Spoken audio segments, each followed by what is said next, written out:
Hey friend, in this episode of Health and Faith, we're going to look at the best weight loss diet approach for Christians over 50. So if you're tired of doing well, in inverted commas, for a day or two and then eating too much and then doing well again and then eating too much and weight goes up and down and you never really make consistent progress over a long period of time to actually lose the weight you want to lose, or maybe you have lost some weight but now you've plateaued, this episode is going to show you how to consistently, week by week, day by day, month by month, shed the weight to get down to your ideal weight simply.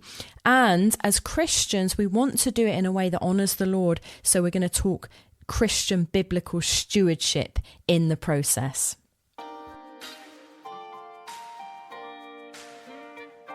Are you ready to feel clear-minded, energized, and strong in your body so you can serve God with even greater joy and purpose? Welcome friend, I'm Laura Hargrave, Master Certified Nutritionist, best-selling author and health coach with over 20 years of experience helping believers like you live vibrant, spirit-led lives through simple and lasting health habits that truly work. In this podcast, I weave together biblical wisdom, proven science, and a less is more approach to help you burn fat naturally, boost your energy and focus, and restore your body as God's living temple. So grab your green tea or your walking shoes and let's grow in wisdom and wellness that will bless you for years to come. Welcome to Health and Faith.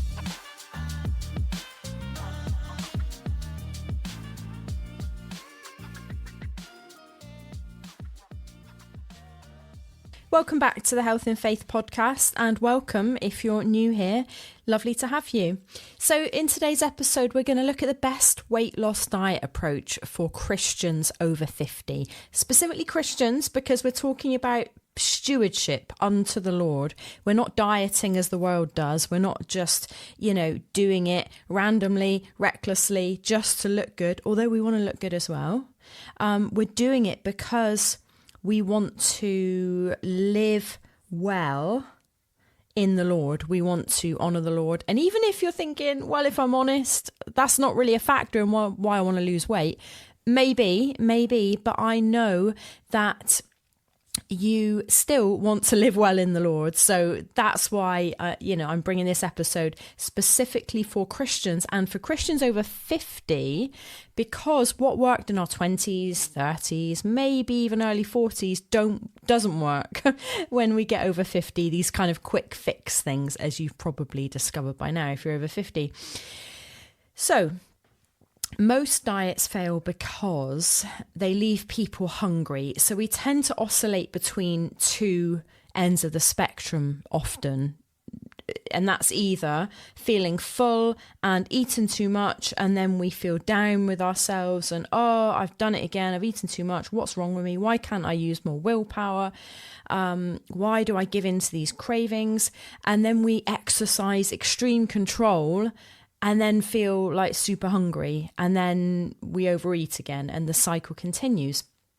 So the best weight loss diet is not the one that helps you eat the least, okay? It's the one that helps you stay satisfied while creating a calorie deficit naturally. That's the key here. That's the key. And anyone that tells you that a calorie deficit is, that's old news and we don't need to worry about calories. Calories is not the issue. We need to focus more on macros or protein or whatever. Yes, there is some validity in that. Absolutely. We need to focus on our macronutrients and prioritizing things like protein and healthy fats over carbohydrates. We also need to follow the law of thermodynamics, which is the calories that you're consuming need to be less than the calories that you're expending in order to shed weight. That's just weight loss 101. And in my 25 years of managing my own weight and helping thousands of clients do the same, unless there's a calorie deficit, Weight loss ain't going to happen. It's not going to be sustained. So we have to follow that. So just to recap, we want the best diet is the one that keeps us satisfied while still creating that calorie deficit. That's the key here. That's the elegant way to do it. So our goal isn't to become better and more disciplined at being hungry. That's unsustainable. Our goal is to become better at staying full whilst being nourished and consistently, slightly, not massively, slightly under our maintenance weight calories each day. So if you've ever noticed that most diets that you start seem to start with excitement and motivation, but then end with exhaustion and discouragement, the scales move at first and you feel hopeful and you feel motivated, and then, hunger, stomach's rumbling, cravings, life gets busy. You suddenly think, I'll just grab that biscuit in the afternoon. And in the back of your mind, you're going, hold on, what about the diet? But because life's so busy and you're, maybe a bit stressed and you've got lots of things to do, then it gets pushed back to the back of your mind and you eat the biscuit anyway, and it's not long before you're back where you started, wondering what went wrong, annoyed with yourself for caving in, and picking the wrong foods. And so the frustration continues, and then people blame themselves. And then as Christians, we can often go into, is it the devil? Is it my flesh? Is it sinful that I'm eating too much? And maybe a cycle of repenting or just defiance against the Lord even. Neither of those things are a good place to be. And so we think we need more willpower, commitment, control. Let's rise above all of that stuff. And again, if your diet and weight loss program is leaving you hungry, a cycle between hungry, stuffed, hungry, full, then you're going to lose that battle. And hunger is one of the strongest biological drives that the Lord has created for us. So what I'm going to share is what I believe the best weight loss diet approach for Christians over 50 specifically, and probably, for anyone over 40 as well, absolutely. And it's, often it's going to be different to what you're told out there mainstream. So number one is to stop trying to eat less food. It sounds backwards, I know, but most diets focus on shrinking portions and constantly eating less. And for a while I was following a couple of ladies on YouTube in their 20s, and I was just interested in their weight loss approach. I'm a curious mind. I'm always researching. And this one particular lady, I won't name her, she's very controversial. She's got like millions of followers and millions of haters, or many haters. And she's like, you just need to have like 2 bites of the food and then put it down. Ladies, that's the key to losing weight. And she's skinny as a rake, and all of her followers are skinny as a rake, and they seem to be following what she's saying. But I think it's unsustainable. I will say these girls are in their teens and 20s. That's not going to work for us in our 40s, 50s, 60s, 70s, okay? So the goal is not eating less food. We cannot go, and I tried this for a little while. I gave it a try. I was like, let's try that. And in that way, what she was saying was you can eat as much as you want. You can eat... not as much as you want. You can eat any of the foods you want, like really dense calorie brownies and really decadent foods, but you just have like 2 bites of the brownie with full sugar, full fat. It's not going to work for me, I'm afraid. And what about you? Are you going to sit and eat 2 bites of the brownie and put it down, 1 scoop of ice cream, and then put the whole tub back in the freezer? Well, it's questionable, isn't it? So what we want to do is, and here's the problem, your stomach doesn't count calories. So your stomach's not taking in that 2 bites of brownie and going, well, that's 300 calories, so we'll stop there. No, your stomach's, you've had 2 bites, it's taken you 10 seconds to eat, and your stomach's going, yeah, and okay, and the rest of it. So your stomach notices volume. there's no volume in those 2 bites of brownies. So rather, contrast that with a large bowl of protein. So you have, say, a chicken breast, chopped up roasted chicken breast with vegetables, cruciferous veg, broccoli, cauliflower. Nutrient-dense foods and volume-rich foods often create far more satisfaction than a tiny portion of highly processed foods containing the same calories. So the 300 calories, maybe that's a bit excessive. Let's say 150 calories in 2 bites of a brownie. For that, with the meal I just mentioned, you'd get half a chicken breast and a big plate of vegetables for 150 calories.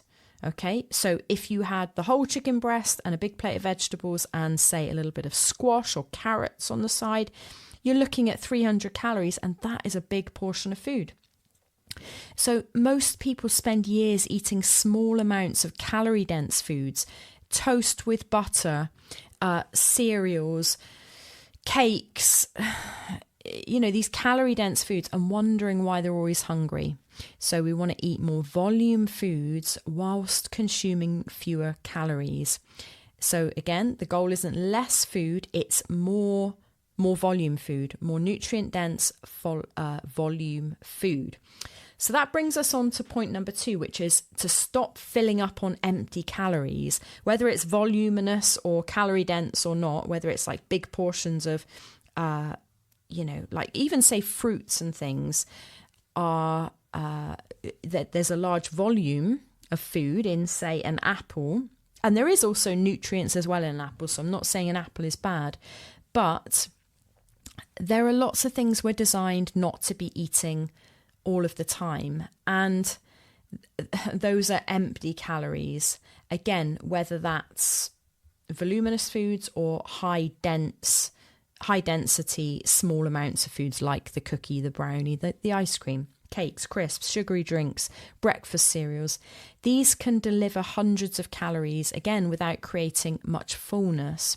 So your body is receiving enough energy, but very little nourishment. And by the time your satiety mechanism is caught up, then you've already eaten too much because of the small amount of volume. And also, as a result of not eating nutrient-dense foods, filling up on empty calories, like the biscuits, cakes, crisps, sugary drinks, breakfast cereals, then many people, this is a common state in our world, people are overfed and undernourished at the same time. This has got to be the first time in world history that that's the case. We've got people walking around obese, undernourished, with all sorts of nutrient deficiencies, but yet overfed, overweight. So don't be in that camp. As a Christian, we want to steward our body well.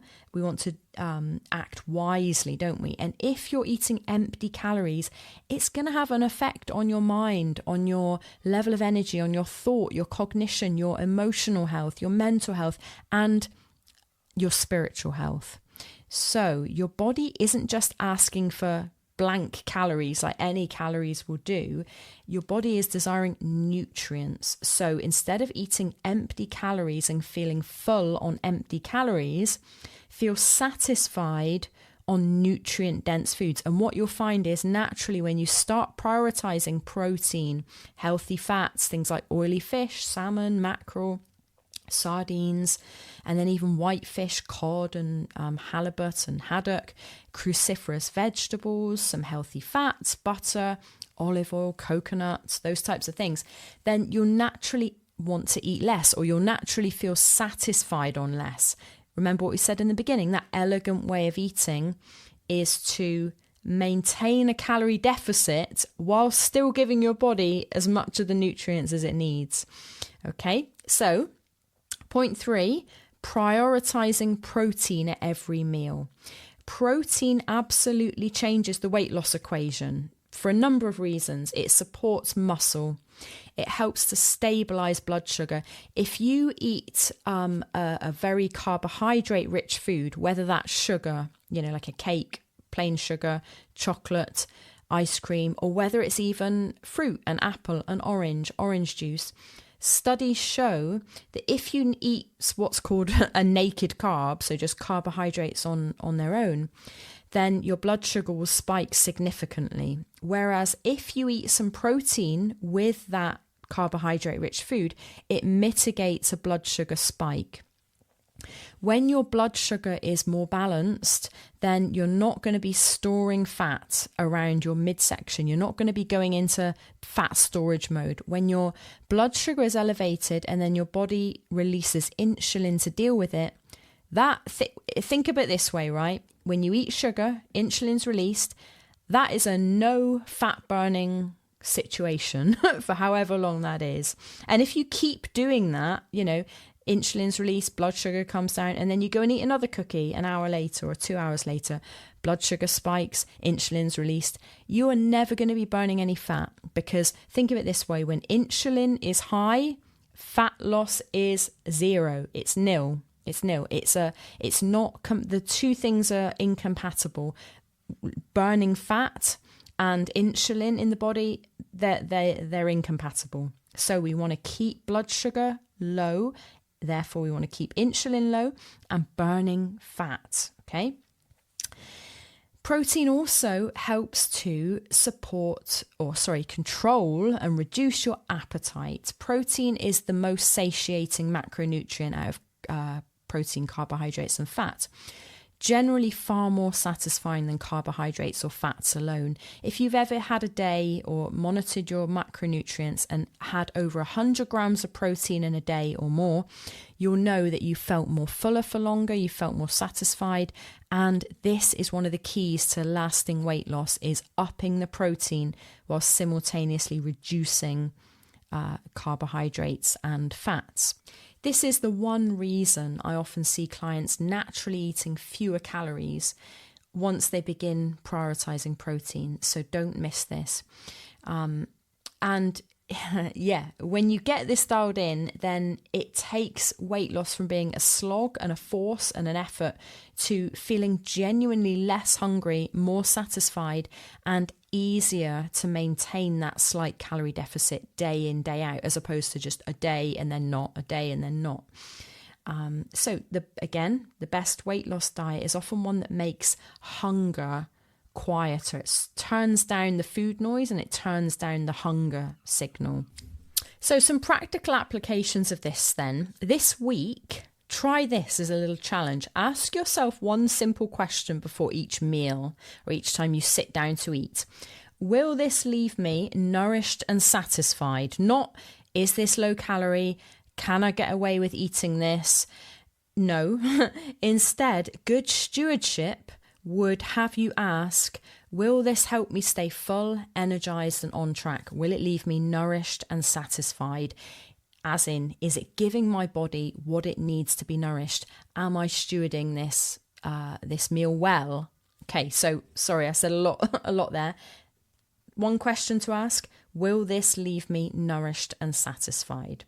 Okay, this single question can completely change your relationship with food.